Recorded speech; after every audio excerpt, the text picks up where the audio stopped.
we are when nothing is working and life seems bleak. And I'm very proud that we live in a city where we could be at such low points and have a community around us to support us.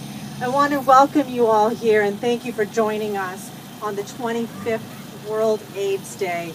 Welcome to this event. Thank you for being at this event. I heard there were cyclists here, so I couldn't resist. I thought that it was important to be here as well, so thank you for being here, and I know we're going to have an amazing 2013 event with many, many cyclists joining the cause.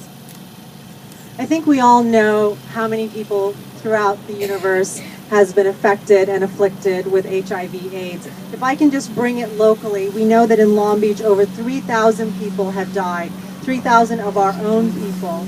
And more than 1,400 are living with HIV, and this is according to the Long Beach Health Department. We're very, very, very lucky to have our own health department. There are only 3 health departments in the state of California, and Long Beach has one of them. And for us, it's a very close relationship and partnership for our community, for health and wellness and well-being. The national approach to HIV prevention is to develop programs and policies that integrate HIV prevention, treatment, and care. And in the city of Long Beach, our programs are funded by the California Department of Public Health and the Office of AIDS. All that aside, funding aside, I know that we could not do any of these programs or even make a dent without the partnership of the Long Beach Center. And I want to thank everyone that has anything to do with our center. Thank you for your commitment, because if it wasn't for the center, it really wouldn't matter how much funding we had. We need a trusted community partner so that people who are going through HIV and are living with HIV/AIDS have a partner so that these programs can actually have some positive impact. And so I want to highlight that all the funding in the world would not really matter if we didn't have that partnership. And so I know, Ron, you are here, many board members are here, many employees and volunteers. I see Porter, although you were right here until I was blinded, so I think you're still here.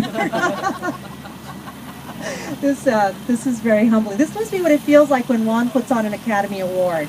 No one can see anything, so I'm feeling like one of Ron's subjects. But thank you all for being here. It really does matter. That partnership matters. I cannot say enough about that.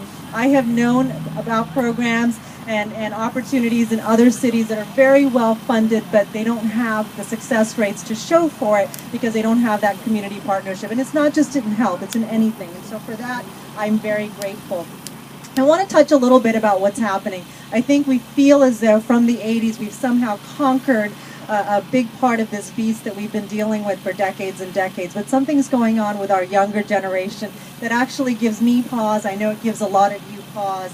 Our younger generation is growing up in a world where HIV medication may be readily available. Many of us remember a time when this was not the case, and friends, and many friends, were lost. And I think it's this fact that because it is readily available, we're seeing this sort of behavioral pattern that we didn't want to see. And what we're seeing is we have young folks who feel rather invincible, and we have to really work with that. We have to work to ensure that that invincibility doesn't set us back the 2 decades that we've actually made progress in. And I know many of you are working toward that.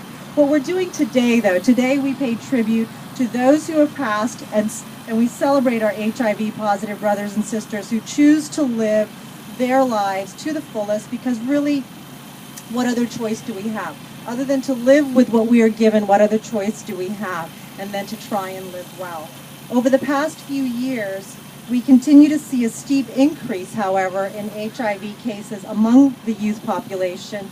And it is perhaps this invincibility that leads us to believe, well, we can live with it, and we can live with it the rest of our lives. And so what's the big deal? Well, there is a big deal. It took us many decades to get to the point where we can actually live with it. But living with it is not what we want to necessarily promote. We want to be sure that younger folks have an understanding of how it is that they can engage in their lives and love the way they want to love without actually risking themselves. And that's part of our big challenge. And I'm hoping this awareness that you are a part of will actually make that difference. And so On this day, I ask us all to recommit to preventing the spread of this disease. Let's recommit to it, like we do with our partners. Just let's have a recommitment. Yes, we've made strides. Yes, we've made tremendous progress. And yes, you can live the rest of your life with something as insufferable as this.